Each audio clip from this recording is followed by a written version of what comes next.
Fortnite Battle Royale is the hottest game on the planet, but there's plenty about it that even its most dedicated fans don't know.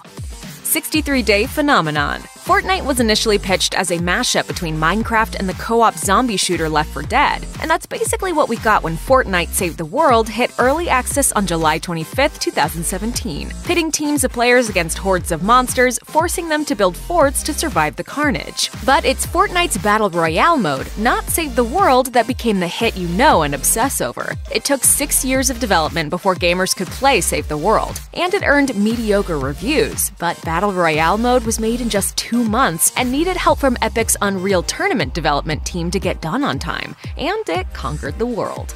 A flagship that never set sail. Fortnite runs on everything from consoles to smartphones, but that wasn't always the plan. Epic Games intended Fortnite to showcase the power of Unreal Engine 4 and had announced the game as a PC exclusive. In fact, the Unreal Engine 4 was developed specifically for Fortnite. The game was simply too big to run on Unreal Engine 3, and early in production, Epic realized that the game would need a whole new engine, so it built one. But when Unreal 4 was ready in 2014, Fortnite was still just a functional prototype. Epic released Unreal 4 and kept working on the game. Since then, Unreal 4 has been used to power tons of games like PlayerUnknown's Battlegrounds. Fortnite haters represent. Fortnite's biggest adversary is the PUBG Corporation, the studio behind PlayerUnknown's Battlegrounds, and it's easy to see why. Not only does Epic admit that Fortnite Battle Royale is basically a PUBG knockoff, but Epic also makes the Unreal Engine, which powers both games. In a December 2017 interview, Brendan PlayerUnknown Green shaded Epic, saying, "If it's just copycats all down the line, genre doesn't grow, people get bored, oh, it's the same copy.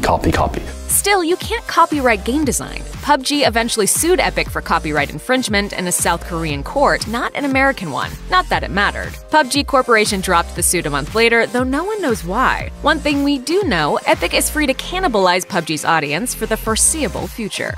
The case of the stolen emotes. If you've played Fortnite, you've probably watched players boogie on your corpse. The game is filled with dance-like emotes that Epic sells to players for cash money, and that's translated into some massive profits. But it's also raised the ire of members of the hip-hop community who've accused Epic of profiting from black performers' hard work. That's because Fortnite emotes are based on existing dances. Chance the Rapper said black creatives created and popularized these dances but never monetized them.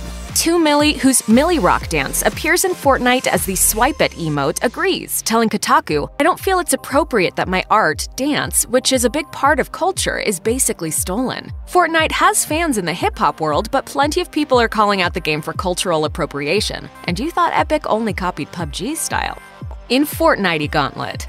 In May 2018, the biggest superhero movie of all time invaded the most talked-about game of the year when Avengers Infinity War's bad guy, Thanos, brought his Infinity Gauntlet to Fortnite and promptly began wreaking havoc. Players could find the Infinity Gauntlet, become the Mad Titan himself, and start eradicating other players. Easy peasy. But how did the crossover happen? According to everyone involved, it was a snap.